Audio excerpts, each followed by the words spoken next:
Welcome back to the podcast. And I've actually been saying this a lot lately, but it's been a while, quite a while since my last episode. Today's episode comes straight from the magazine, and that's a good segue into saying I've put out the magazine. It took a really long time, longer than I imagined, but it is out. I will put the description down below for those of you who maybe just joined us. Um, the podcast in its distinction of the magazine, which is called Some Scribe, Christian Artistry. That is usually the tagline. Um, and part of the podcast is creative writing, me being the creative writer. So this is the podcast where I will express my art. The podcast may get a name change to Some Scribe Fictional, but more on that later. So today's story is about a homeless man who receives a certain gift. It's kind of obvious in the title. It's called $100 Later. So it's a simple, heartwarming story, and I won't say too much. So I'll just get into it. And I will see you after the episode. Oh, and this episode is kind of special, not just because I wrote it, because I wrote the rest of them, but I will be actually narrating myself. So, yay. Apologize for any of the mishaps. I had the podcast edited, and I tend to stutter when I speak. I promise to get better in the future. Hope you enjoy.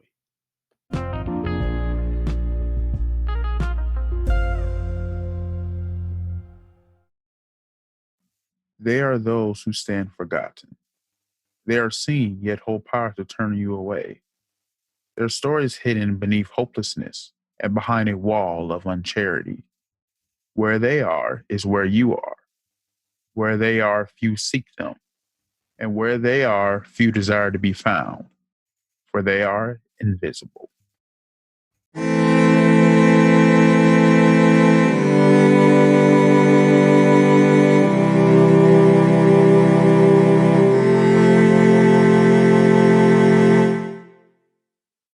It's almost sunset. The downtown traffic switches over to the night shift. Nothing really stops, but it does slow a little. For Harvey Dodge, however, this was the end of the line. Not that he had a job, not in the traditional sense anyway, not in any sense, to be honest. Harvey had no job. He had no home either. His days were as you would expect them to be. Monday was Harvey standing on a corner with a sign that said, "Hungry, need food." Tuesday was Harvey standing on the corner holding up a sign that said, "Hungry people need food." And from Wednesday to Sunday was more of the same, although he had three signs that he liked to rotate from time to time. He liked to think he had some say so over the current encounters. He had a few spots where he could stand, and no one would bother him. Other areas were more fruitful, but had a time limit. That limit usually came in the form of a manager or a passing police car. None of that mattered anyway, not today at least, because some days it didn't matter what sign Harvey used or what corner he stood at. Some days people were tight with cash and their eyes looked past him. Unfortunately, today was kind of a bust. Not $1, not even 1 cent. There were plenty of bad days all around, but this had been a particularly bad week. Who was he kidding? They were all bad. Calling it anything else would have been a delusion. And despite everything, the one thing Harvey didn't believe in was self deception. He thought he'd seen enough of the world to see it for what it was, a trap. It just took a while for some to realize it than others. Life is simple. You're born wanting something you don't have, only to fear losing it once you finally get it. Whether your life or a loved one, your house, your car, it didn't matter. Everyone loses in the end. The stuff that comes before was cruel. Harvey accepted that and knew it was nothing to get angry over. Who was he to want for something more than fleeting moments of happiness. To want was to welcome pain, and he had enough of that. Lost in thought, Harvey only realized he was nearly home when he looked. Home was a loose definition these days. It was wherever he found himself at night when he was too tired to stay awake. Although he had found a spot under a bridge that suited him just fine. It was close to the downtown area, so he was in reasonable walking distance of all the major events that went on, which meant more opportunities to make a buck. He even had a view of the river. Ha, you see, world, I don't need you, Harvey shouted internally. I make my own way, set my own rules. He made his way over to his usual spot and made camp. A massive eruption from his abdomen reminded him he would be losing weight yet again, whether he wanted to or not. He grabbed one of his old shirts and made a pillow out of it and drifted off to sleep.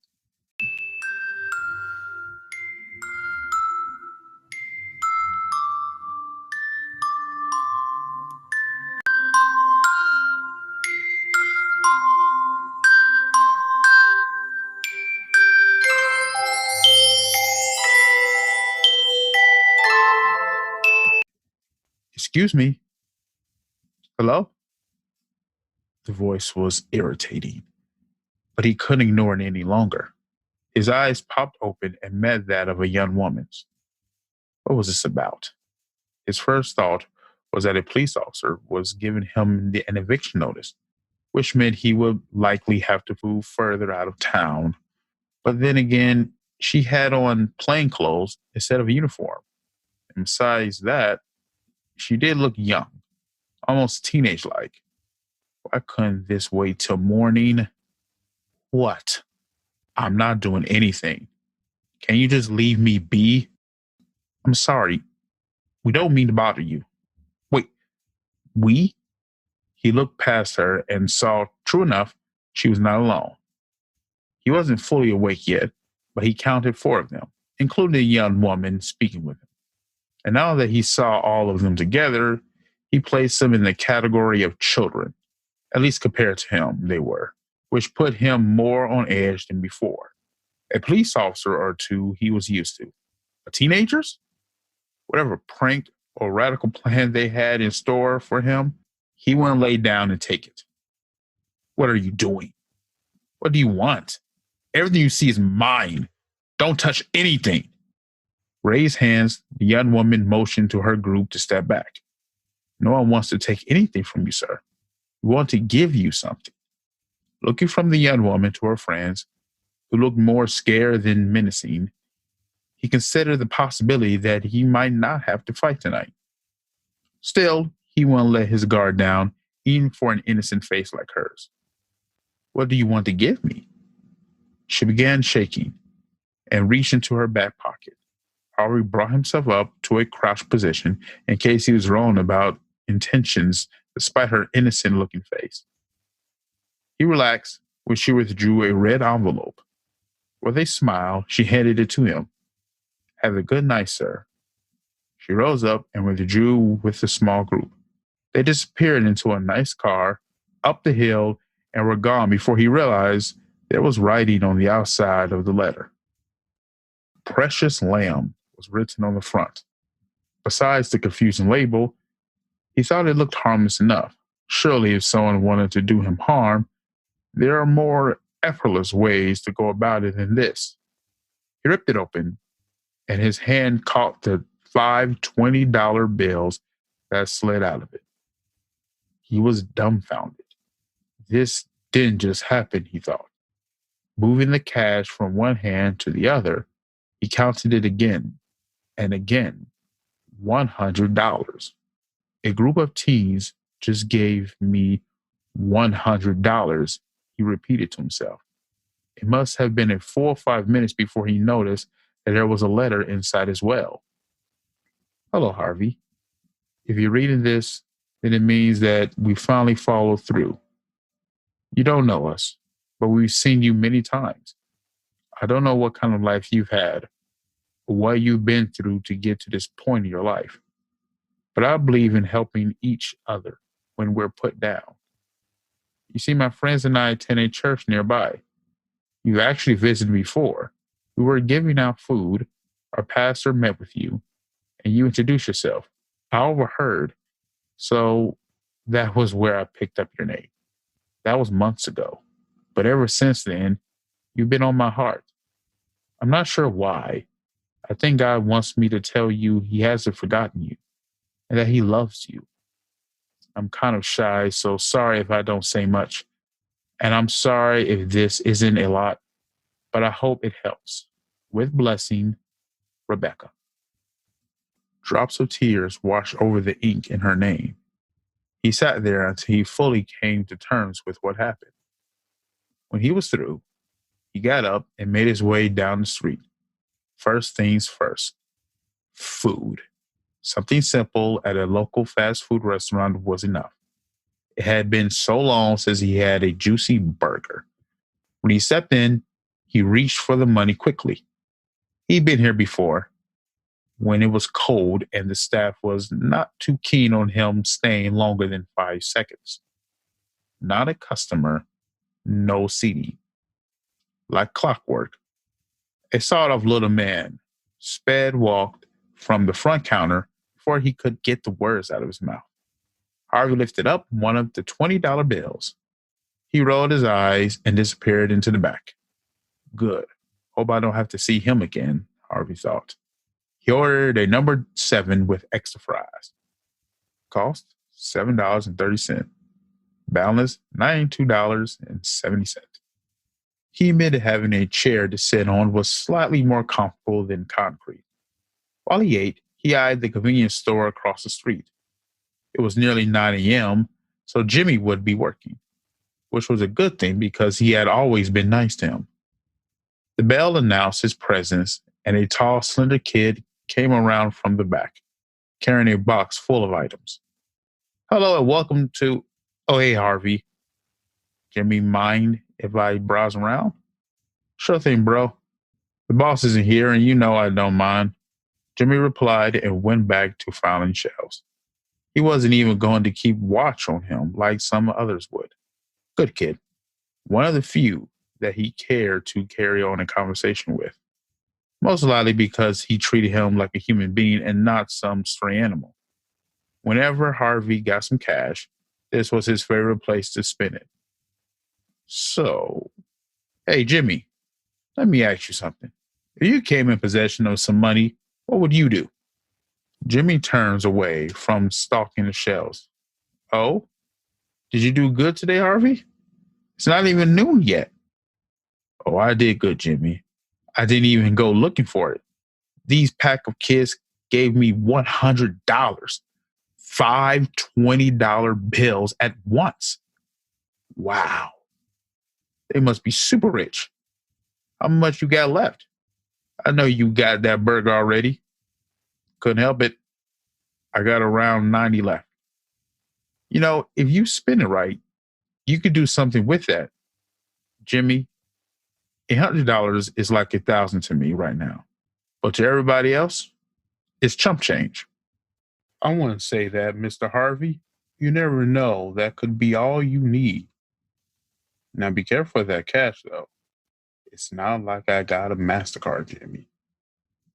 Jimmy pointed to the front counter. You know, we do sell those. What? Credit cards? Sort of.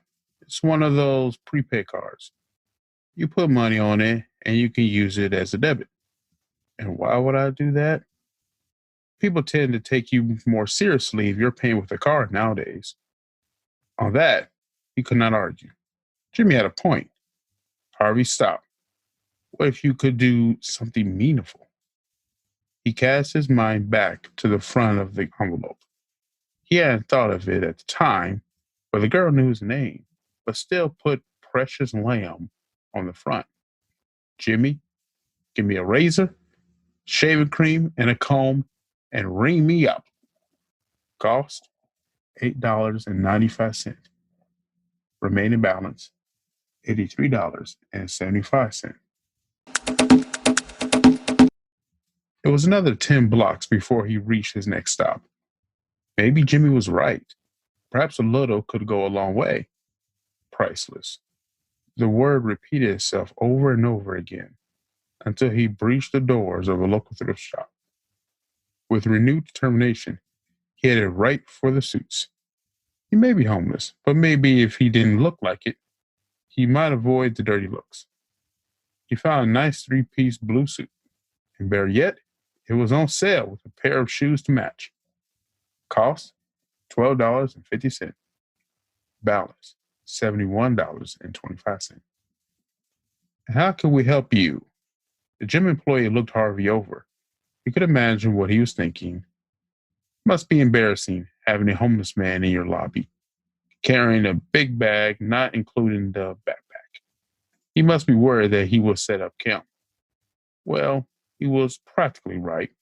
Harvey knew this gym was one of those 24-hour gyms, and that members had full access to showers, bathrooms, and even a massage bed. He may look like a mess, but today he was a paying customer. There was nothing anyone could do about it. Harvey withdrew his card. How much is a monthly membership? The hour was well spent. He took full advantage of the members only locker room. He showered, got a fresh shave, and put on the new clothes. After this grooming, he could hardly recognize himself in the mirror, let alone the front desk clerk. Cost $10. Balance $61.25.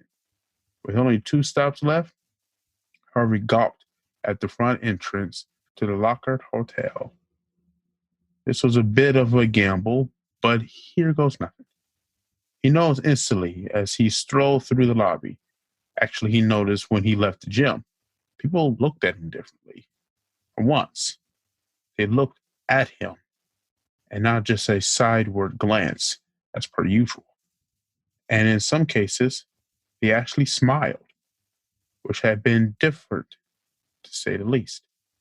As nice as that was, he didn't come here to be looked at. Nope. He wanted at least one night of no concrete, and perhaps it would be the last time as well. Room for a night. Cost $30. Balance $31.25. From the moment that he left Jimmy all those hours ago, Harvey knew that despite all the stops that he came before, this was the one that mattered. He had promised himself that if there were a clear sign that he was supposed to die in some gutter, he would fight back to civilization. The words on the envelope were still present when the floor manager took a seat across from him. Harvey, right? I have 2 men. Not too many have been applying for this job.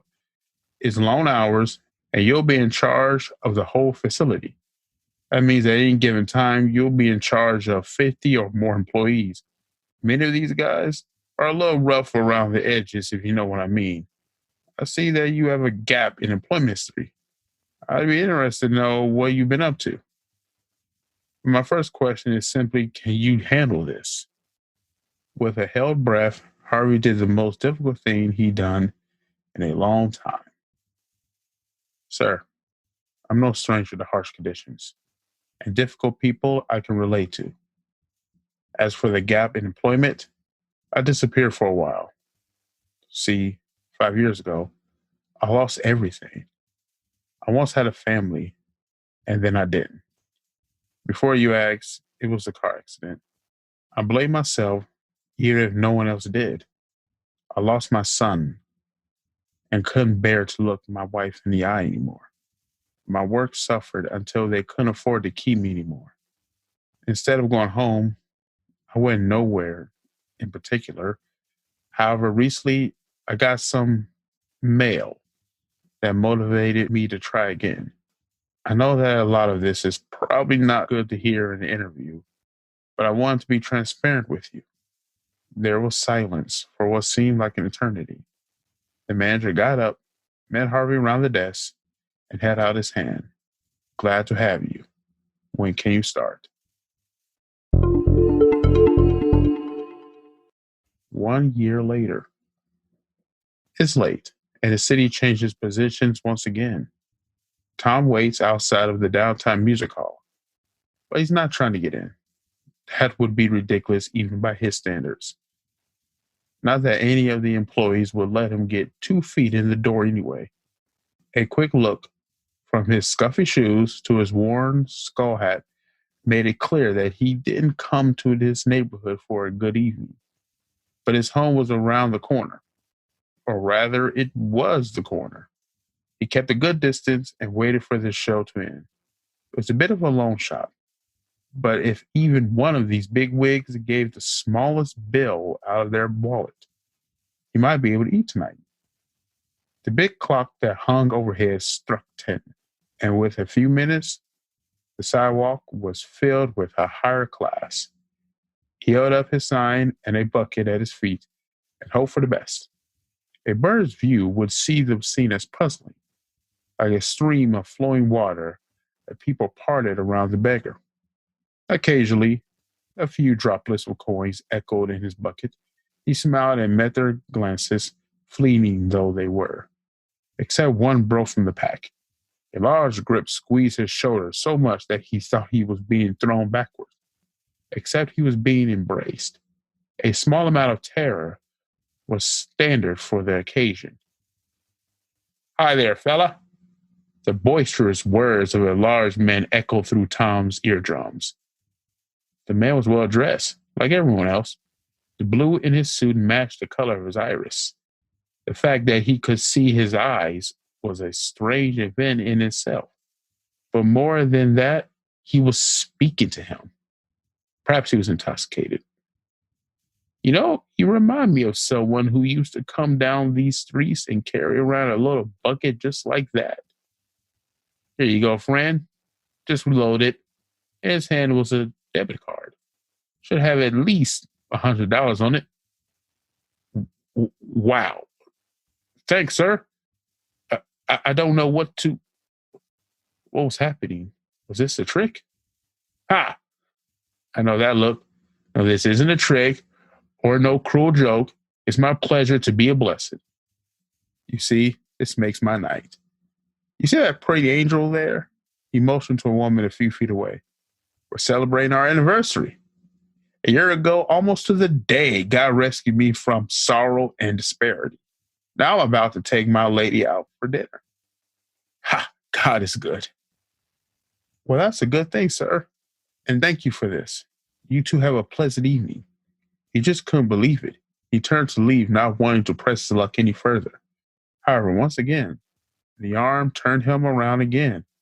Now, I do apologize for running my gums a little, but my wife can tell you once I get going, it'll take a brick wall to stop me.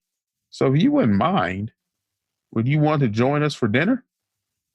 What? Are you serious? You want me to come with you? Well, all I'm saying is I can eat. And anyway, I could tell you what I did with my last $31.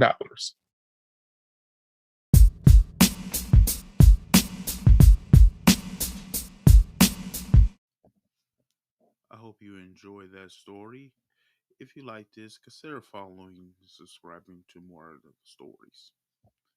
You can follow me on Spotify, Apple Podcasts, or wherever you will choose to listen.